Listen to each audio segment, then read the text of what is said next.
tidak bisa melihat jalan kami sendiri, Engkau yang akan menjadi penerang hidup kami. Ketika kami dalam kegelapan, terang firman-Mu akan memberikan penerang dalam hidup kami, Tuhan. Oleh karenanya bentuk kami Tuhan.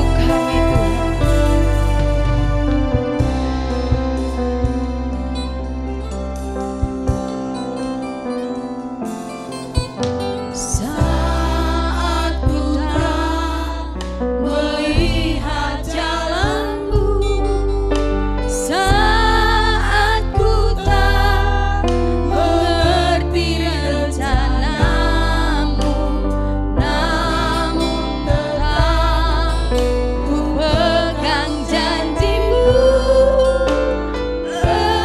Harapanku hanya padamu. Hatiku percaya,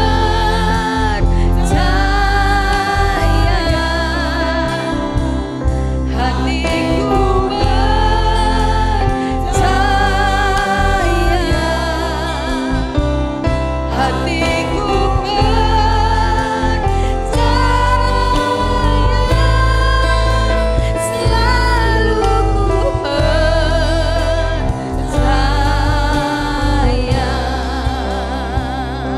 Terima kasih Yesus. Saat ku tak melihat jalan-Mu, saat ku tak mengerti rencana-Mu, namun tetap ku pegang janji-Mu. Harapanku hanya padamu. Hatiku percaya, yakini dan percayailah Dia sepenuh hatimu. Yakinilah bahwa firman-Nya, kekuatan kuasa-Nya menyertai-mu.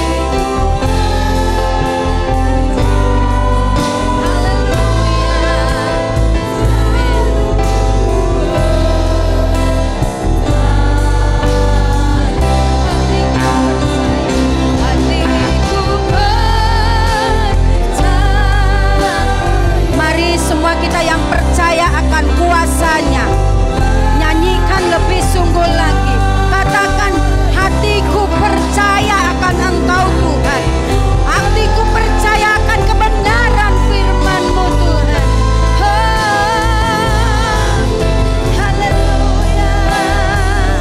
Hatiku percaya, hatiku percaya,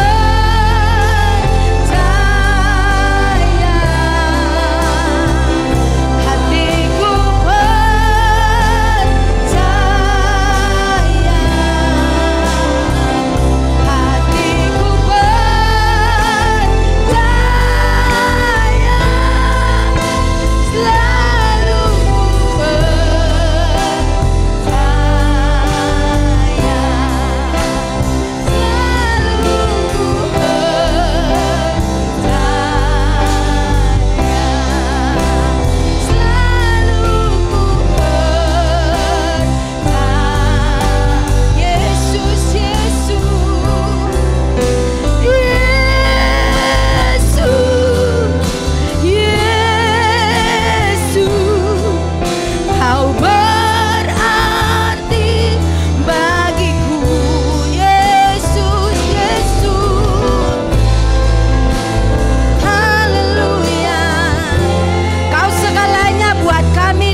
segalanya buat kami. Yesus segalanya yang terbaik bagi kami. Kau segalanya. Amin. Haleluya Yesus.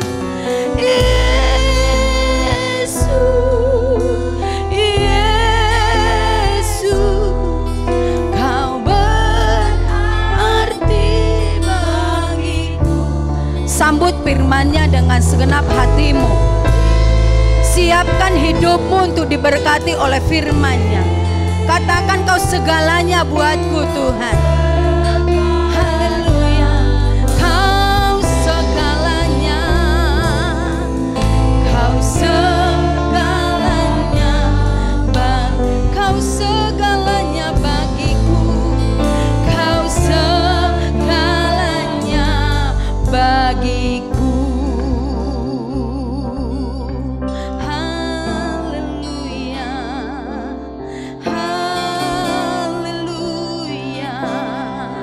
Mari sembah Dia, mari sembah Dia, mari sembah Dia. Tak sedih seorang pun yang berdiam diri. Sembah Dia, katakan, Tuhan, aku sungguh rindu ketemu dengan Tuhan. Tunggu Tuhan, sungguh Tuhan, aku rindu berjumpa dengan kuasa-Mu, dengan firman-Mu yang menguatkanku. Haleluya, haleluya. Oh,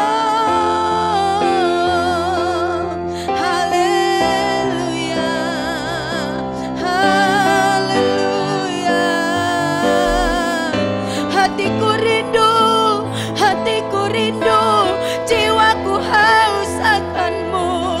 Berkati Tuhan kekuatan-Mu bersamaku. Kau Allahku, Kau Rajaku. Buatku rindu selalu untuk bersama-Mu. Kau yang mulia, Kau yang mulia, tidak ada yang ku sembah. Kau Raja, Kau Tuhan, Kau yang bertata. Haleluya, haleluya, haleluya. Buat aku rindu selalu bersama-Mu. Kau dekapku Tuhan, dekapku di peluk-Mu. Bawaku terbang, bawaku terbang bersama-Mu ya Allahku. Buatku duduk di samping-Mu, menikmati kasih-Mu. Ku mau duduk bersama-Mu, ku mau dipeluk-Mu, ku mau selalu ada di dekat-Mu. Bawa kami lebih sungguh. Haleluya, haleluya, haleluya, haleluya. Datanglah kerajaan-Mu, Yesus, Yesus. Makasih Tuhan, haleluya. Katakan, Yesus,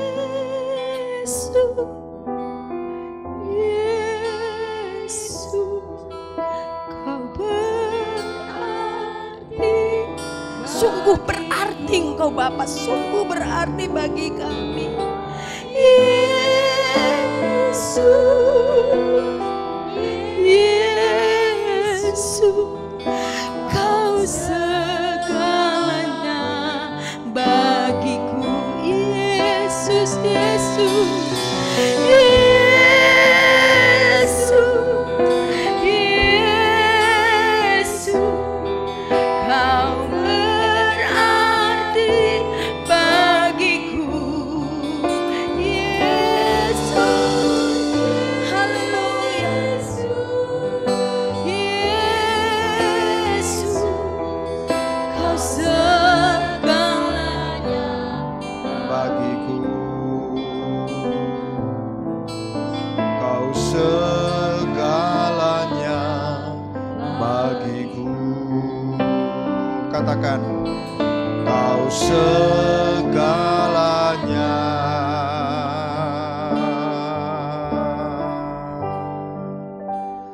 bagiku. Beri kemuliaan bagi Tuhan. Tuhan baik. Haleluya.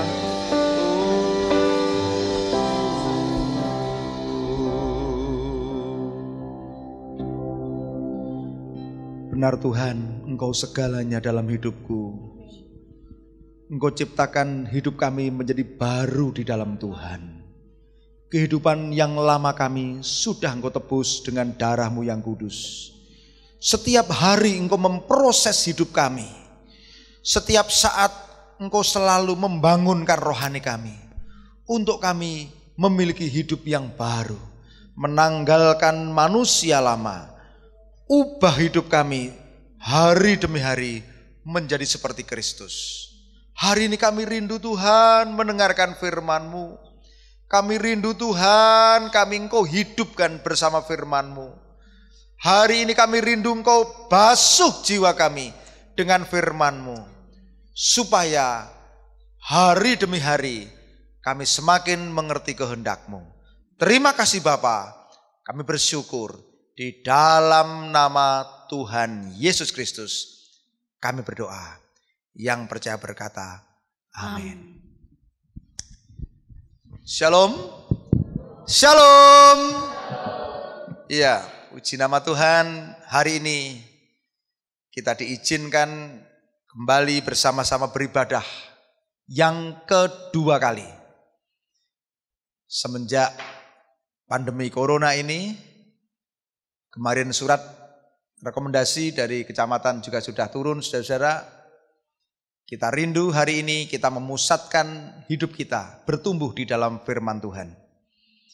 Hari ini firman Tuhan akan berbicara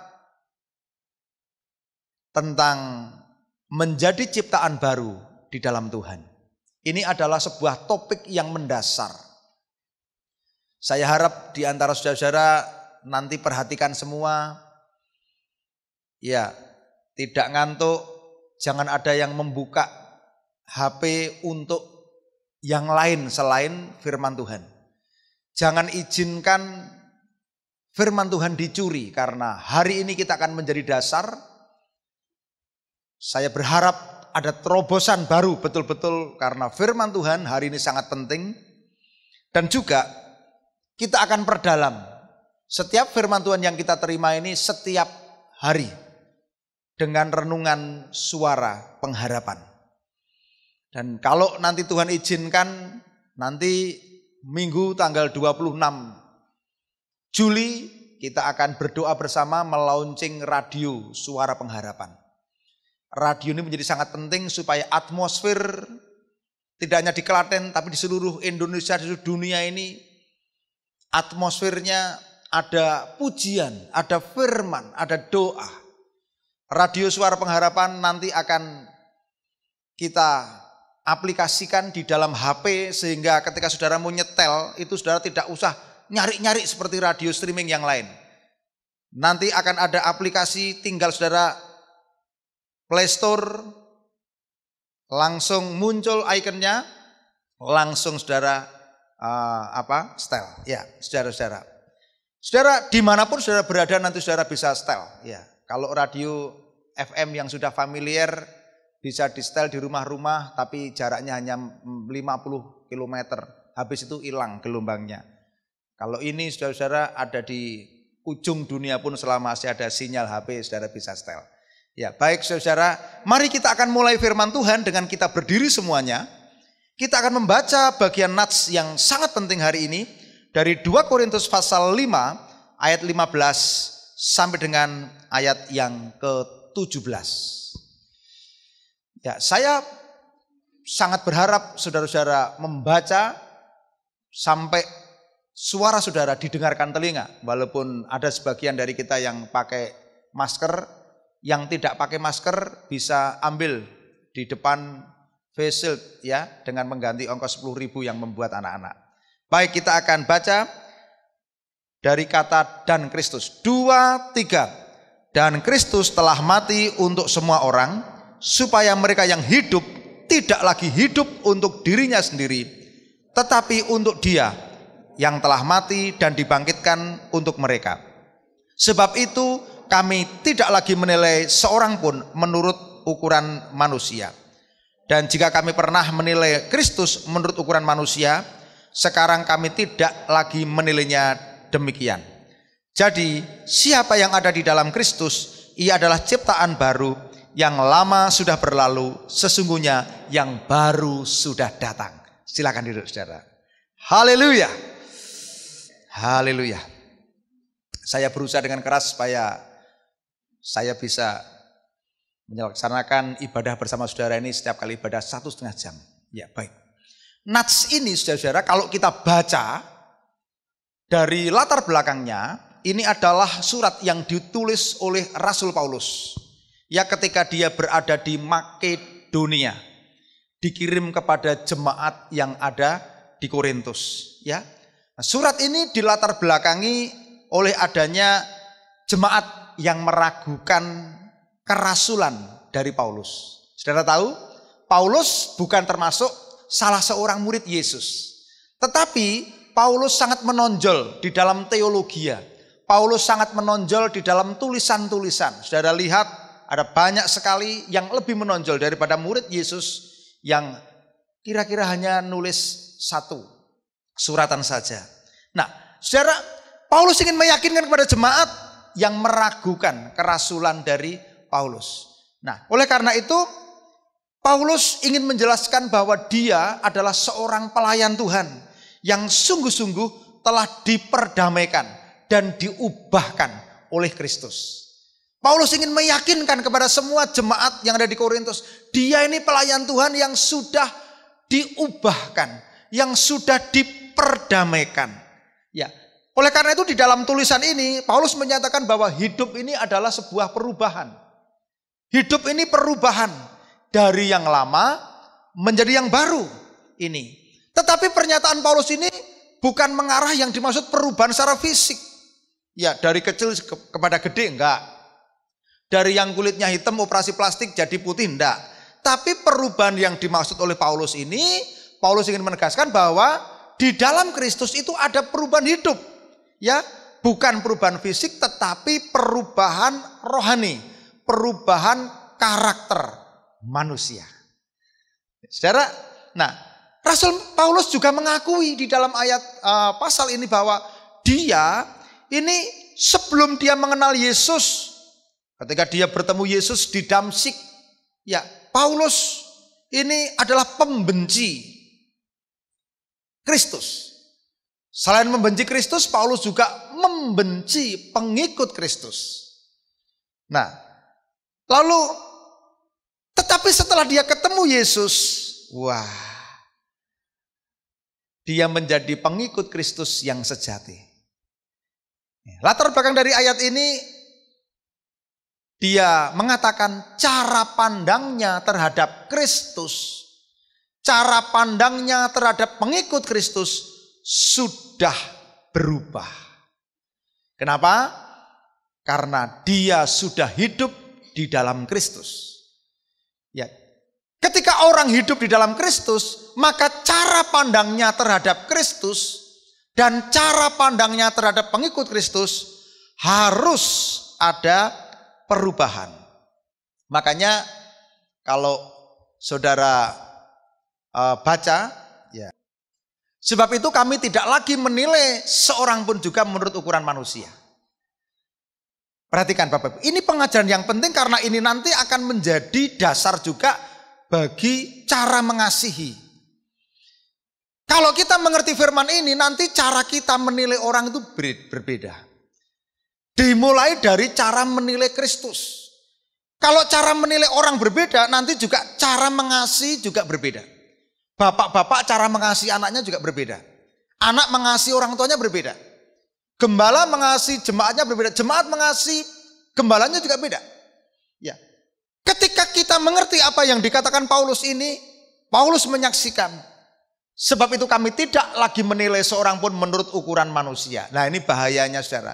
Kalau kita menilai manusia menurut ukuran manusia, maka kita tidak akan bisa mengasihi seperti cara Kristus mengasihi kita. Dan jika kami pernah menilai Kristus menurut ukuran manusia, sekarang kami tidak lagi menilainya. Ini yang dimaksud oleh perubahan Paulus sekarang ini. Dia mau meyakinkan jemaat bahwa dia tidak seperti dulu lagi. Dulu dia penganiaya jemaat, ya. Coba bayangkan kalau ada dulu di antara saudara-saudara yang hidup zaman dulu misalnya, ada saudaranya ada kerabatnya dianiaya Paulus, bahkan dibunuh, lalu dia tiba-tiba berkhotbah, begitu bagaimana saudara? Nah, Paulus ingin meyakinkan ini. Oleh karena itu saudara, Paulus ingin mengatakan bahwa siapakah yang ada di dalam Kristus, dia adalah ciptaan baru. Siapapun yang ada dalam Kristus, dia adalah ciptaan baru. Yang menjadi ciptaan baru bukan hanya saya, bukan hanya saudara, tapi semua orang yang ada di dalam Kristus. Dia adalah ciptaan yang baru, yang lama sudah berlalu dan yang baru sudah datang. Nah, saudara, saya akan membedah satu persatu pelan-pelan dari ayat ini. Ya, siapa yang ada dalam Kristus, dia adalah ciptaan baru. Saudara tahu kata ciptaan ini berarti dari semula yang tidak ada menjadi ada. Itu namanya ciptaan. Ya, manusia tidak bisa menciptakan. Manusia ini hanya bisa membuat. Contoh, ketika dia membuat roti, dia tidak bisa dikatakan menciptakan roti. Dunia ini sering keliru dengan istilah manusia menciptakan, tidak. Yang bisa menciptakan itu Tuhan. Seandainya orang bikin roti, ya sudah ada tepung. Kalau tepung, ya sudah ada apa? Padi. Kalau sudah ada padi, dari benih. Ya, dari benih sejak dulunya juga ada. Segala benih diciptakan, tumbuh-tumbuhan diciptakan Tuhan. Hanya manusia hanya bisa mengubah, meregenerasi, tapi modalnya ada. Ketika manusia menciptakan komputer, itu tidak bisa dikatakan menciptakan, hanya membuat saja. Karena dari bahan material besi, sudah ada, logam, aluminium, sudah ada di dalam tanah. Bahannya sudah ada. Ini. Ketika manusia menciptakan lagu yang bagus, itu bukan ciptaan. Karena apa? Karena sudah ada deretan. 12 buah not dan rangkaian kata-kata yang terdiri dari abjad-abjad. Dan dulu juga sudah ada. Ya, waktu awal mula abjad, ya sudah ada. Tuhan ciptakan 10 hukum Taurat. Ya. Oleh karena itu saudara-saudara, hanya Tuhan yang punya kuasa untuk menciptakan. Amin. Amin. Nah, makanya apalagi dalam nats ayat ini menyatakan bahwa orang percaya itu adalah ciptaan baru di dalam Tuhan. Orang percaya menjadi ciptaan baru karena Allah sendiri. Allah sendiri yang menciptakan seorang dari manusia lama menjadi manusia baru. Ini. Nah, ketika seseorang itu memutuskan bertobat dari dosanya, sesungguhnya secara rohani, secara status, orang itu adalah orang yang sudah sama sekali baru. Paulus mengatakan ketika orang menerima Yesus Kristus sebagai Tuhan dan Juru Selamat, manusia itu sama sekali sudah berubah dari lama menjadi baru. Kata ciptaan baru ini dalam Alkitab muncul hanya 2 kali, saudara. Saudara, kalau saudara melihat, yang pertama di 2 Korintus pasal 5 ayat 17. Lalu kalau saudara teliti dalam Alkitab, kata ciptaan baru itu muncul lagi dalam Galatia pasal 6 ayat 15. Ya, di situ dikatakan sebab bersunat atau tidak bersunat tidak ada artinya, tetap menjadi ciptaan baru. Itu ada artinya. Ini. Nah, saudara-saudara, kalau kita melihat sebenarnya kata ciptaan baru ini sebenarnya kalau dirunut, ini dari bahasa Yunaninya kaine ketesis. Kalau di Ibrani menggunakan istilah kadasa. Ini digunakan oleh orang Yahudi yang menyebut orang-orang itu dari non-Yahudi menjadi Yahudi. Kata ciptaan baru ini sebenarnya merujuk kepada konversi perpindahan dari orang yang bukan Yahudi menjadi Yahudi.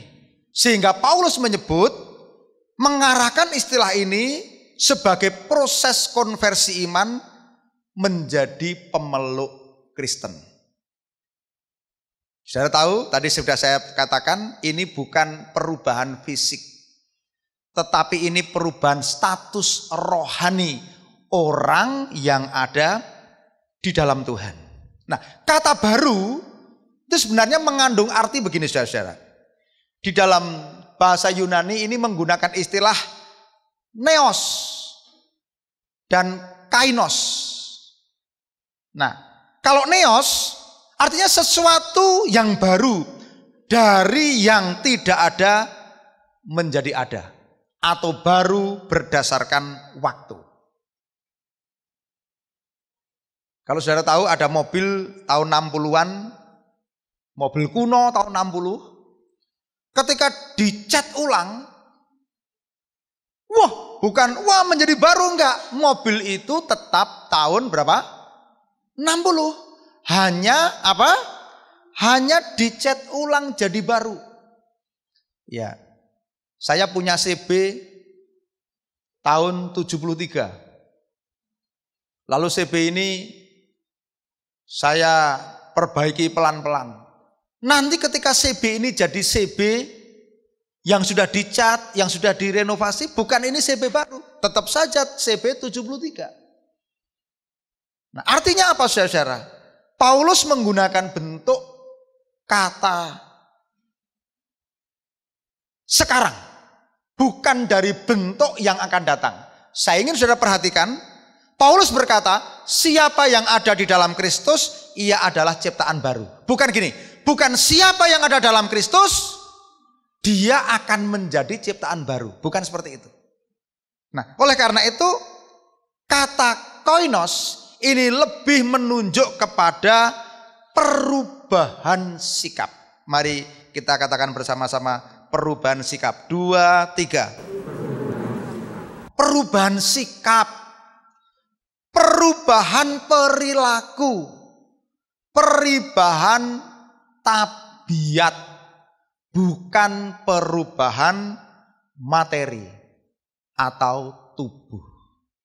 Anak saya ini sering pamit sama saya, salaman sama saya, Mas Sevanya itu. Wah, pamit mau kemana? Mau nge-gym. Saya tanya, nge-gym itu apa? Wah, enggak taunya di Klaten kan ada pusat kebugaran, saudara. Wah, ada pusat kebugaran, ada apalah. Saudara, nanti kalau seperti Mas Moses itu kecil gitu, sama Yabe kecil. Kalau sering nge-gym, sering senam, sering gini, nanti dalam waktu setahun ketika buka baju, wah bisa ini saudara. Kotak-kotak gini. Wah, lalu bisa meretekol. Nah, itu bukan kainos. Itu perubahan fisik. Nah, di dalam Kristus, Paulus menyebut ketika kita menjadi ciptaan baru, ada perubahan yang berlaku terus-menerus, bukan secara fisik, tetapi secara tabiat. Secara watak. Iya. Saya ini banyak pangling ketika saya punya banyak murid ini, kalau dia ketemu di toko, ketemu di mana, Pak Mit, siapa ya Pak Mit? Oh, dulu waktu jadi murid saya itu hitam-hitam saudara. Sekarang jadi ibu-ibu, waduh, halus putih-putih. Kamu siapa? Gitu. Alah lupa, wah udah ngomong gitu saya tahu. Oh ini dulu ndek ben inteng jenenge Intan. Ireng ndek ben. Lah kok saiki wah kemarin kesini sama 4 orang main. Ya. Itu perubahan fisik saja.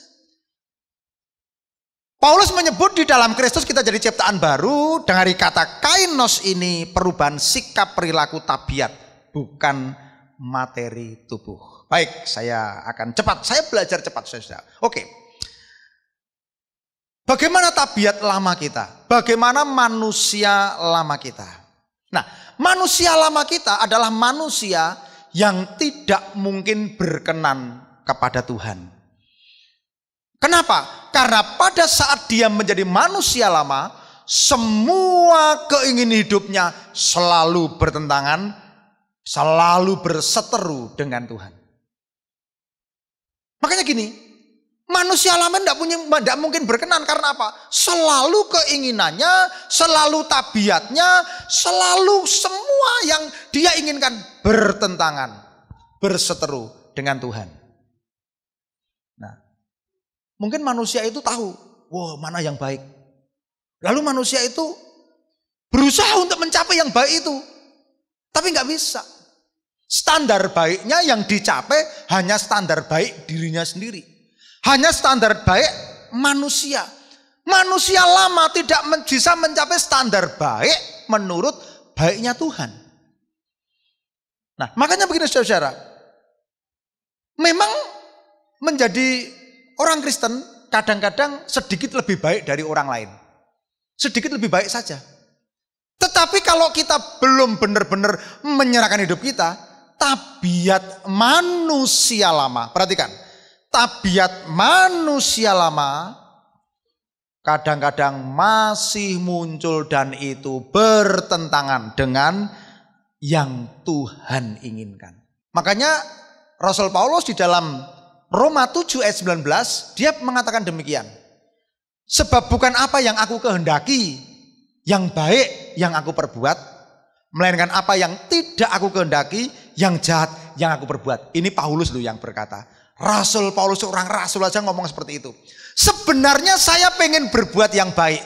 Di dalam kerinduannya, angan-angannya, sebenarnya pengen. Saya tuh punya hubungan baik dengan orang kok.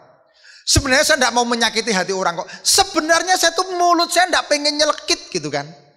Sebenarnya saya tuh pengen jadi orang yang ceria gitu kan. Sebenarnya itu yang kuinginkan. Sebenarnya aku tidak pengen mencuri lagi. Sebenarnya aku tidak pengen misuh lagi. Sebenarnya aku tidak pengen mengeluh lagi. Sebenarnya aku pengen bersyukur, tapi kok tidak bisa. Paulus sampai mengatakan di dalam Roma 7 ayat 19, sebab bukan apa yang aku kehendaki yaitu yang baik yang aku perbuat, melainkan apa yang tidak aku kehendaki yaitu yang jahat yang aku perbuat. Manusia lama itu seperti itu. Perhatikan dengan baik. Jadi kalau saudara kadang-kadang stres, kok aku ngene yo, aku jadi enggak pengen gini. Ya sebenarnya itu tabiat manusia lama. Itu yang terjadi. Aku tuh pengen sportif nih kok enggak sportif. Aku pengen kalau pinjem itu nyaur tepat waktu loh. Aku pengennya dari manusia yang rendah hati minta maaf nih kok raiso yo, angel yo. Mau mengakui kesalahan kok angel, minta maaf kok angel. Sebenarnya aku tidak pengen memuji diri sendiri, tapi kok kenapa? Aku sering mempromosikan memuji diri sendiri. Seperti itu yang disajikan Paulus. Ini. Coba kita lihat di dalam Efesus pasal 4 ayat 17 dan 18. Ini merupakan ayat paralel. Paralel dari apa yang dikatakan Paulus untuk menyatakan tentang manusia lama. Sebab itu kukatakan dan kutegaskan ini kepadamu di dalam Tuhan. Jangan hidup lagi sama seperti orang yang tidak mengenal Allah dengan pikiran yang sia-sia. Perhatikan. Ayat 18, pengertiannya yang gelap, jauh dari hidup persekutuan dengan Allah karena kebodohan yang ada di dalam diri mereka dan karena kedegilan hati mereka. Saudara, saya punya kebiasaan baru. Setiap saya menyiapkan firman Tuhan, minimal saya itu 10 jam. Setiap hari saya renungkan 1 jam, 2 jam. Hari kemarin saya 4 jam. Saudara.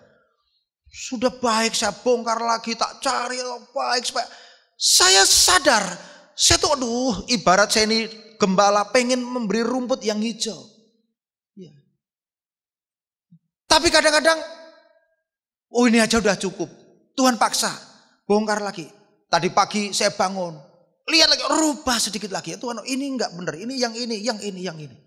Sebenarnya ketika kita ada dalam Kristus, ada banyak hal yang pengen kita beri yang terbaik, tapi kadang manusia lama malah justru pengen berbuat yang tidak ingin diperbuat. Ya, saya mau bertanya, apakah saudara pernah mengalami hal ini? Halo? Ini di masker, jadi nggak tahu yang jawab yang mana, yang tidak yang mana. Aku tuh pengennya aku ramiso nih kok miso ya. Aku pengennya nggak mengeluh ya, kok mengeluh ya. Aku pengen kuki berpikir tentang orang itu nggak negatif ya. Kok ini negatif terus ya, menjebak, nggak produktif akhirnya. Harusnya energi bisa digunakan untuk yang penting-penting, jadi nggak penting. Ya, nanti saya akan jelaskan.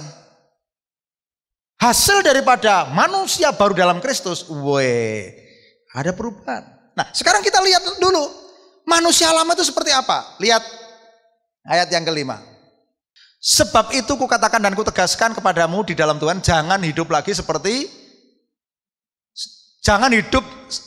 sama seperti orang yang tidak mengenal Allah dengan pikiran yang sia-sia. Saudara, ya, yang namanya orang yang tidak mengenal Allah itu pikirannya sia-sia. Sia-sia. Ya, saya ini kalau bercanda sama istri saya sering nyebut, enggak usah berpikir sia-sia. Iya.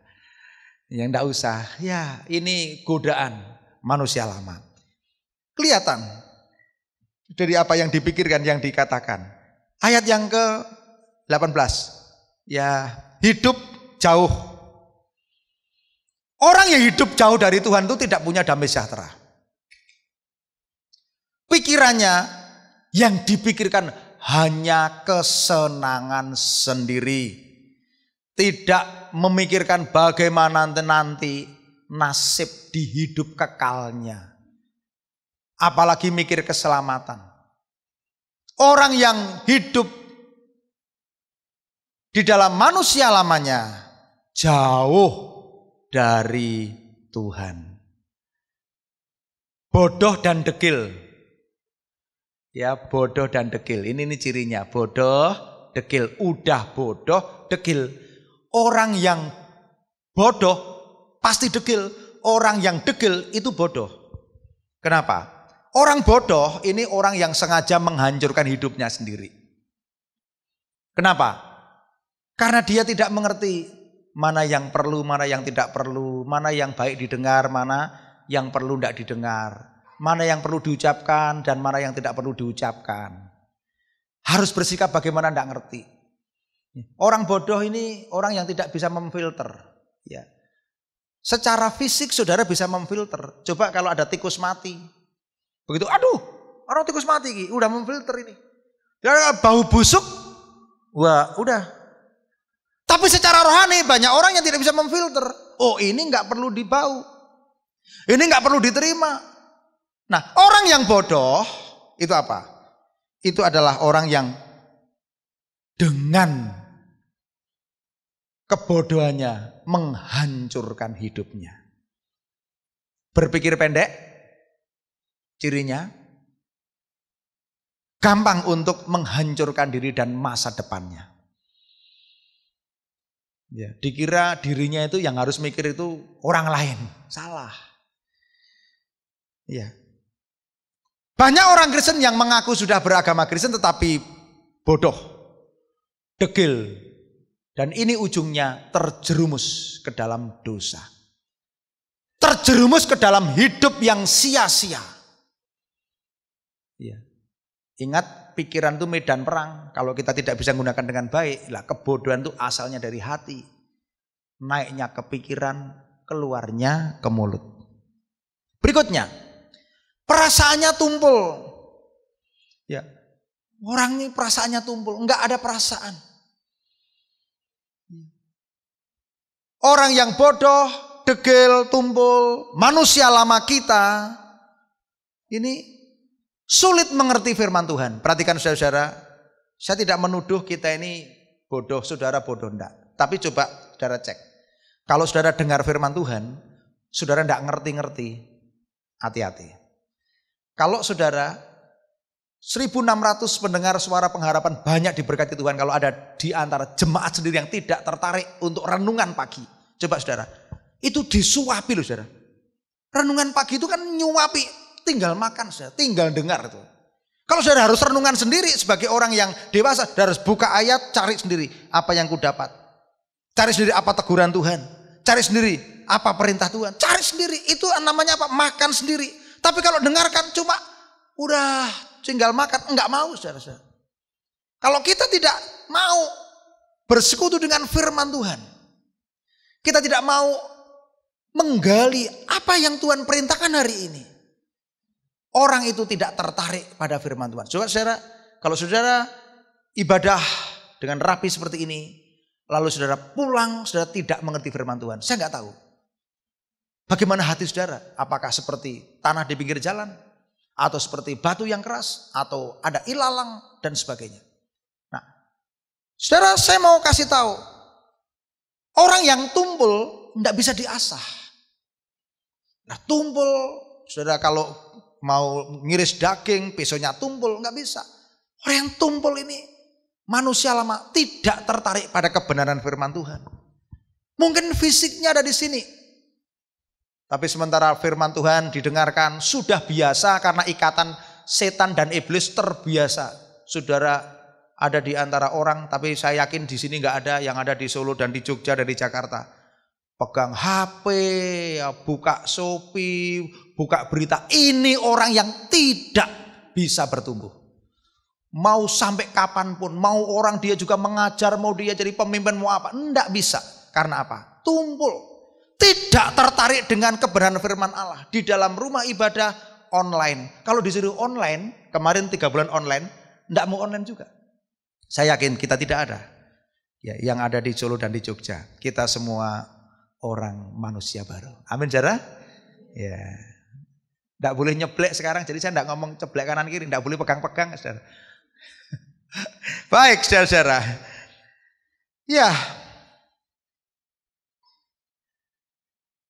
Firman Tuhan tidak bisa memengaruhi hidupnya.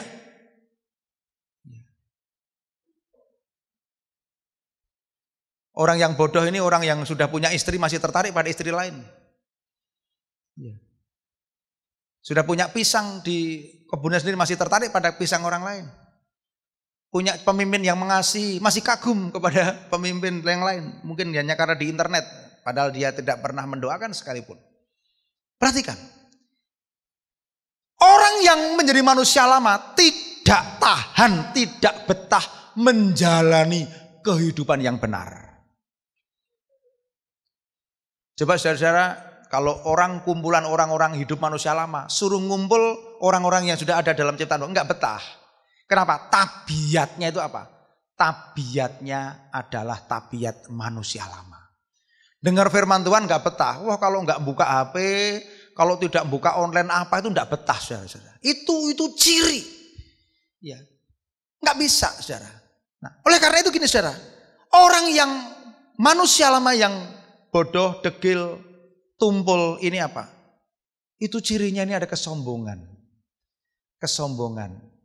Saya tidak usah bergantung pada orang lain. Saya tidak usah bergantung pada Tuhan. Saya bisa hidup sendiri. Kesukaannya itu berdosa. Pengandalannya ini apa? Upaya pribadi. Ya ketika punya aset banyak, udahlah saya independen gak apa-apa. Toh saya bisa hidup sendiri. Saya gak usah pelayanan. Ya, karena saya berhasil. Ya. Pikirannya pikiran lama. Perhatikan. Pikiran yang ada di sini ini dibentuk dari pengalaman, saudara. Ketika saudara punya pengalaman menyakitkan, lalu saudara tidak segera mengampuni, itu akan membentuk hidupmu. Makanya firman Tuhan ngomong, kalau marah sehari aja. Kalau jengkel sama orang sehari aja langsung saling mendoakan. Tetapi kalau saudara punya banyak urusan tidak selesai-selesai, dibawa tidur, sampai berbulan, sampai bertahun-tahun, itu akan memengaruhi jalan hidupmu. Pikiran lama, nafsu yang lama. Makanya orang itu punya dosa favorit. Hati-hati, sudah bertobat, nanti kalau masalah, kembalinya ke dosa favorit lagi. Hati-hati. Nah, saudara, tidak ada pembaharuan hidup. Orang yang ada di dalam kehidupan lama tidak pernah ada pembaharuan hidup. Pembaharuannya hanya pencitraannya saja, penampilannya saja. Nah, yang kepahitan ya kepahitan terus. Yang kecewa terus, yang egois terus. Saudara perhatikan, kalau saudara duduk dengan orang ngobrol 10 menit pertama, saudara sudah tahu orang ini. Ini orang masih hidup di dalam manusia lama atau manusia baru. 10 menit saja saudara sudah bisa ngerti. Oh ini orang ini mengeluh terus ini. Oh orang ini gak bersyukur nih. Oh orang ini kepahitan ini. Orang ini kecewa. Orang ini berfokus pada diri sendiri. Nah saudara, ciri daripada manusia lama itu mengasihi diri sendiri, merasa dirugikan. Ya, nggak bisa melupakan hal-hal yang pahit-pahit. Lalu membenarkan diri sendiri, egois, suka mempromosikan diri sendiri. Nah, ini yang harus kita waspadai ya. Suka mencitrakan, mempromosikan. Ya, ngomongkan keberhasilan, kesuksesan dan sebagainya. Kalau ketemu dengan anak saya, dengan Orang lain yang sebaya usia 55, 56 tuh, ya teman-teman usia 57 mesti ngomong, wah anakku udah gini, wah keluargaku udah gini, wah nih. Wah nek ndek ben kula niku ngragati bocah niku kula kinten nek nggih ragate kathah. Bolane bareng bocah-bocah pun omah-omah ragate saya kathah Pak Min. Lah ndek iki kula niku nukoke lemah ten niku kok bangun ke sisan waduh. Yang diceritakan tuh waduh, yang hebat-hebat yang berhasil. Tidak ada identitas. Identitasnya apa? Saya berharga kalau saya bisa cerita, saya diakui berhasil. Saya berharga kalau saya bisa cerita, saya ini orang hebat. Manusia lama selalu menonjolkan keegoisan, mencari promosi diri sendiri. Manusia lama juga tidak bisa membedakan. Kata-katanya gosip, adu domba. Kalau punya masalah dengan orang lain suka cari pendukung. Sudah tahu, ini C, ini D. Yang bermasalah itu A dan B. A dan B ini. Tapi A-nya ngomongan ke sini, B-nya ngomongan ke sana. Seperti itu. Makanya bahaya. Menjadi perusak daripada persatuan di dalam lingkungan RT/RW, dalam lingkungan gereja maupun di dalam yang lain. Manusia lama selalu bercirikan kepada orientasi diri sendiri. Nah, sekarang kita akan melihat saudara, langsung saja. Bagaimana menjadi manusia baru? Menjadi manusia baru itu adalah orang yang syaratnya di dalam Kristus. Tolong di yang lagi, yang tadi 2 Korintus pasal 5. Syarat menjadi baru yaitu di dalam Kristus. Mari kita katakan bersama-sama, di dalam Kristus. 2, 3. Iya. Ya, di dalam Kristus. Nah, makanya ini harus jelas dulu pengertiannya. Untuk menjadi baru kita apa? Harus ada di dalam Kristus. Jadi siapa yang ada di dalam Kristus? Jadi syaratnya harus ada di dalam Kristus. Bukan jadi siapa yang beragama Kristen, bukan. Kenapa saudara? Ada perbedaan.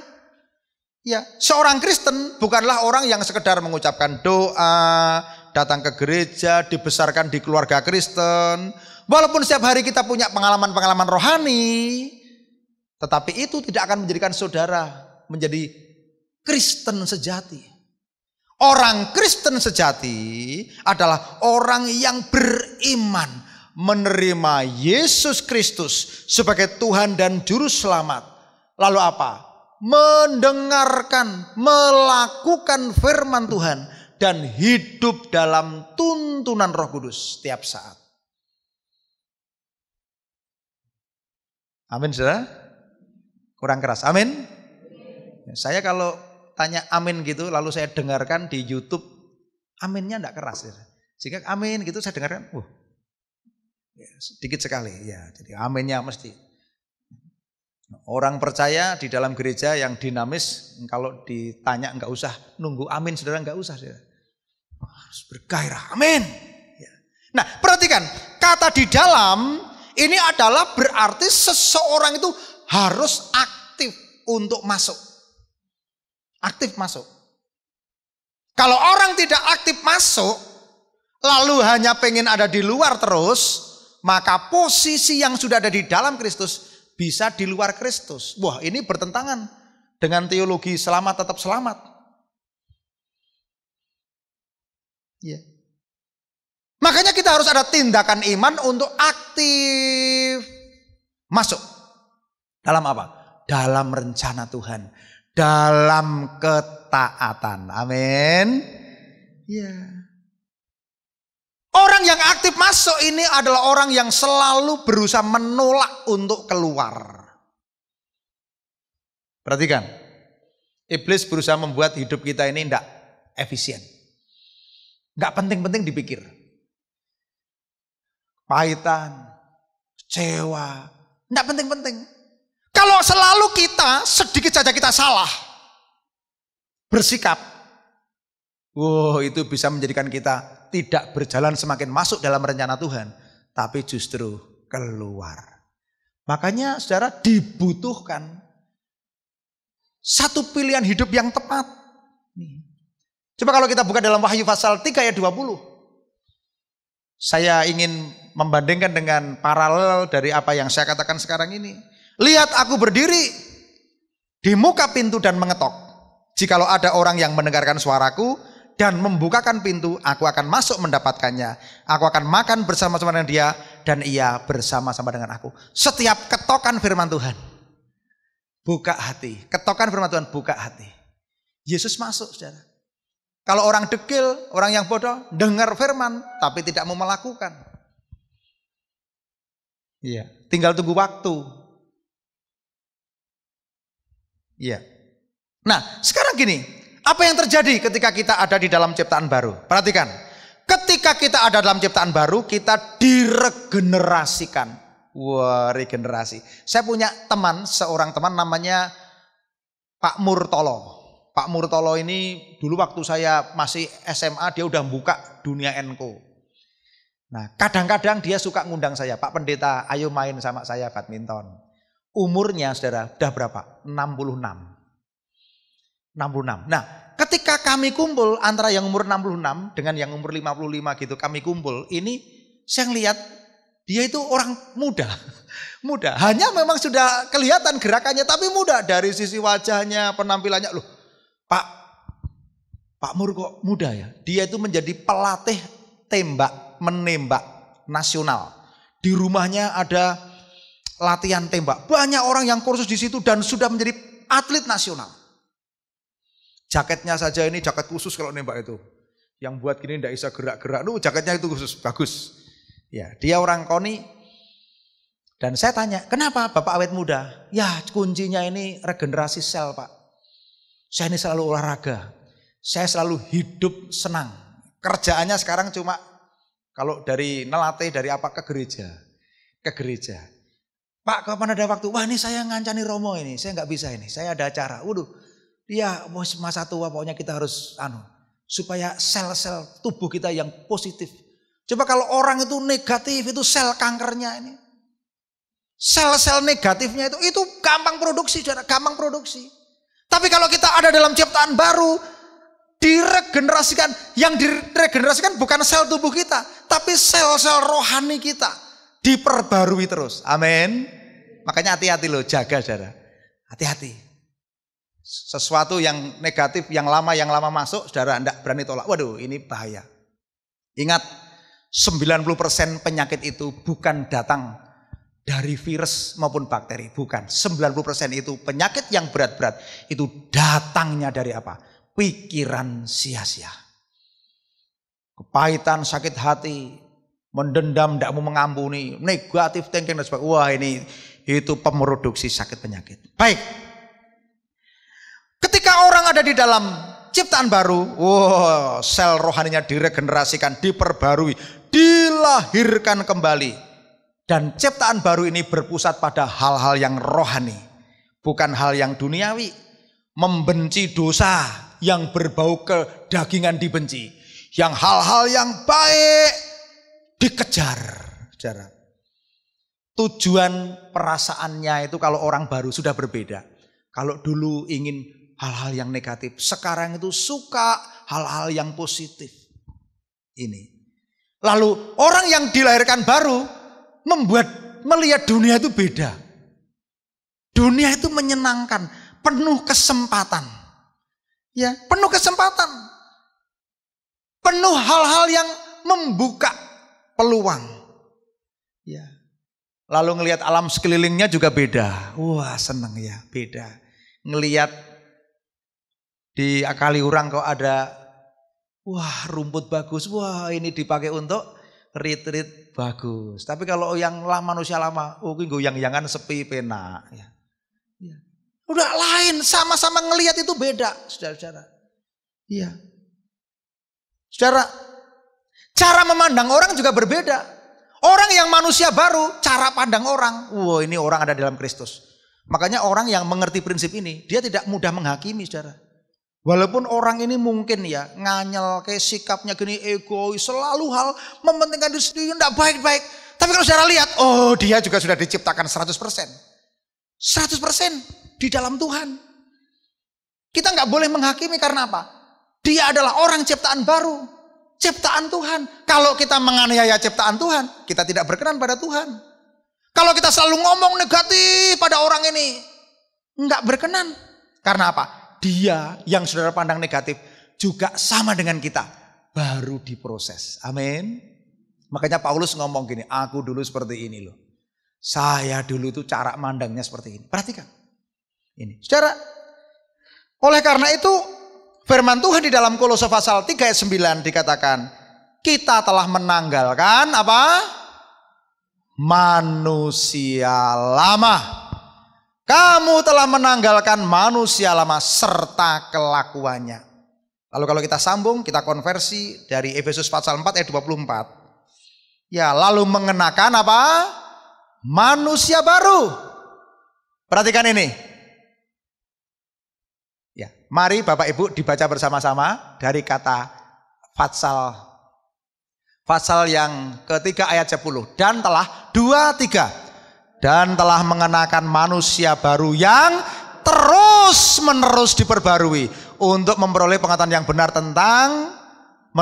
pengetahuan yang benar menurut gambar kaliknya. Saudara, baik kita maupun orang lain itu dalam proses terus menerus diperbarui. Ya, manusia baru seperti itu. Sifat barunya diperbarui. Pengen doa, tiba-tiba jadi pengen doa, pengen bersekutu, ya. Makanya orang yang dari ciptaan baru ini tampak dari apa? Dari buahnya. Dari buahnya. Coba kalau kita lihat di dalam Matius 7 ayat 16. Dari buahnya lah kamu mengenal mereka, dapatlah orang memetik buah anggur dari semak duri atau buah ara dari rumput duri. Demikian juga pohon yang baik menghasilkan buah yang baik. Sedang pohon yang tidak baik menghasilkan buah yang tidak baik. Tidak mungkin pohon yang baik menghasilkan buah yang baik ataupun pohon yang tidak baik itu menghasilkan buah yang baik. Manusia baru dan tidak, ini bukan berarti oh ini kan rohani, nggak bisa dilihat ini. Manusia yang lama dan baru nggak bisa dibedakan. Pak Mit cerita ini hal yang rohani saja nih, nggak bisa. Oh bisa. Menjadi manusia baru atau manusia lama bisa dilihat dari buahnya. Kemarin dalam renungan kita belajar buah pertobatan. Lalu apa? Buah roh, buah pelayanan. Ini tingkatnya seperti itu. Kalau belum bisa bertobat, oh nggak bisa. Ada buah rohnya. Kalau buah rohnya belum muncul, sulit untuk pelayanan. Pelayanan ya nyandung aja ini. Makanya banyak orang yang tersandung dalam pelayanan. Yang salah siapa? Dua-duanya. Yang satu menyandung, yang satu kenapa mau disandung?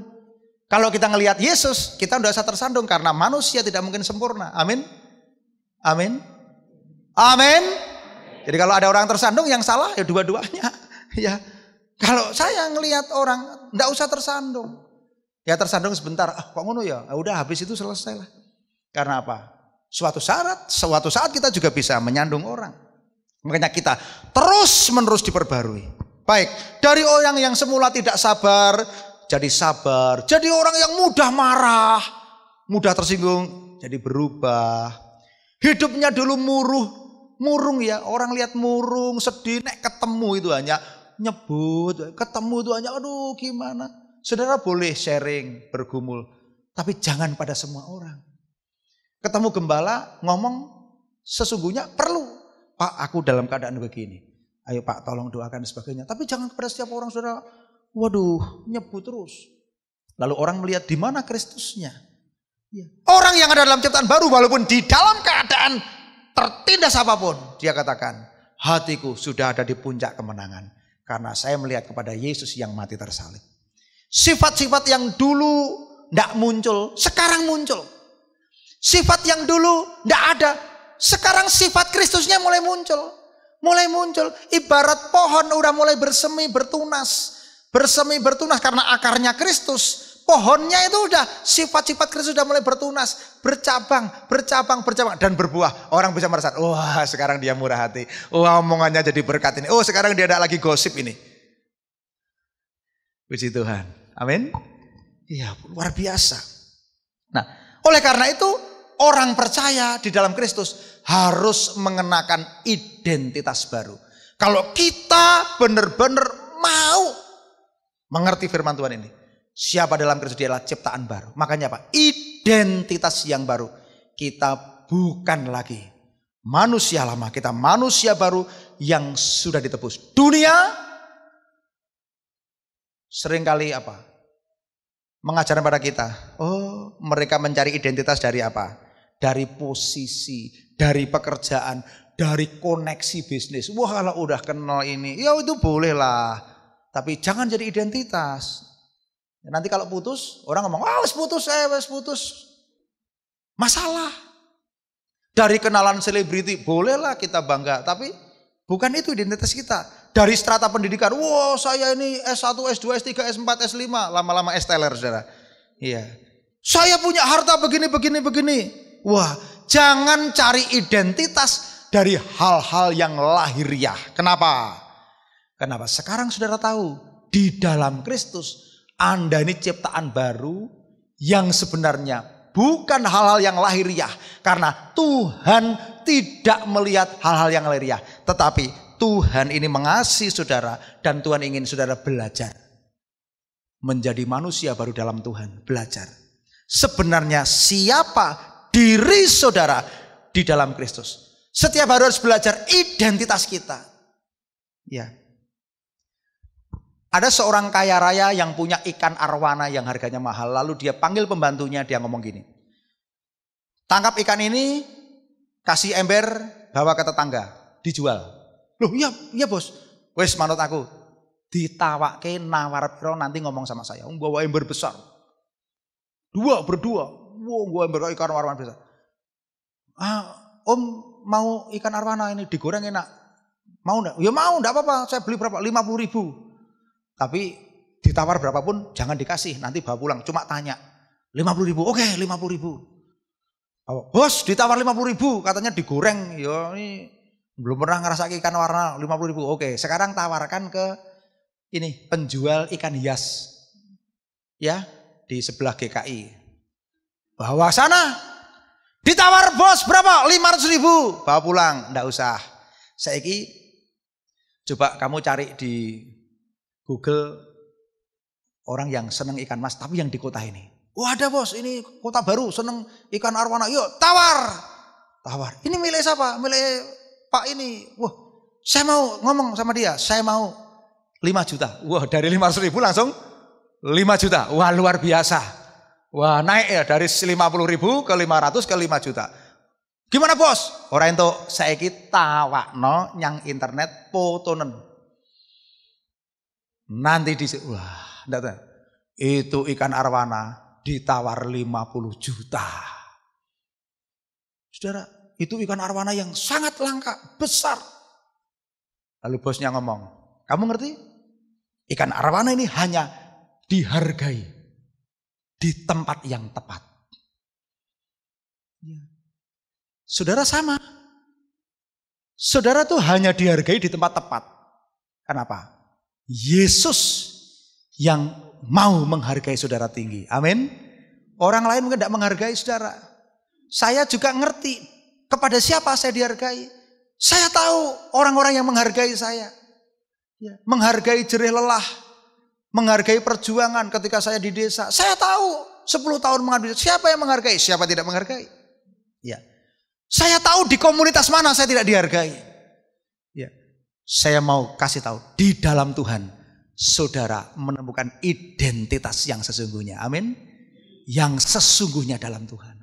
Jangan takut ketika saudara tidak dihargai oleh orang lain. Saudara merasa tidak berharga. Saudara merasa saya ini kok sekarang. Oh, keliru. Di dalam Kristus kamu ciptaan baru. Yesus menghargai engkau 100%. Karena apa? Dia sudah mati. Disalib dengan tujuan supaya kita tidak hanya selamat di surga, tapi kita punya selamat di dunia ini. Semua berkat-berkat keselamatan, hidup yang diubahkan, saudara alami.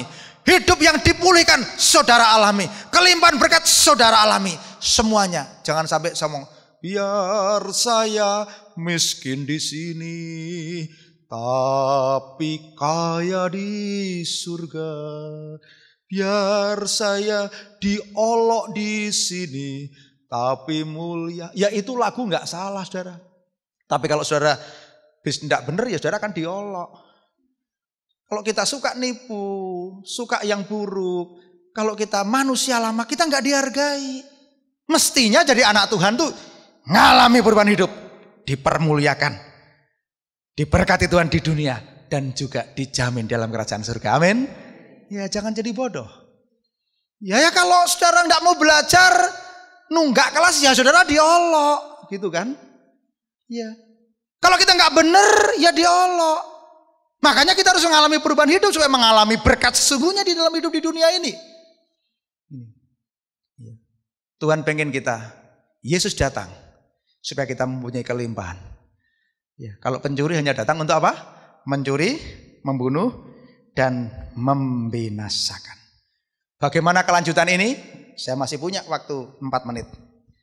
Tidak seorang pun yang dapat mencapai kesempurnaan hidup. Tidak ada. Jangan berharap saudara menuntut orang lain sempurna kalau saudara belum malaikat. Kecuali saudara berubah jadi malaikat, silahkan nuntut orang lain sempurna.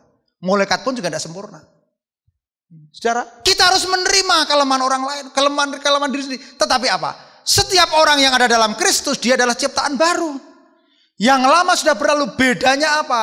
Perhatikan, bedanya apa?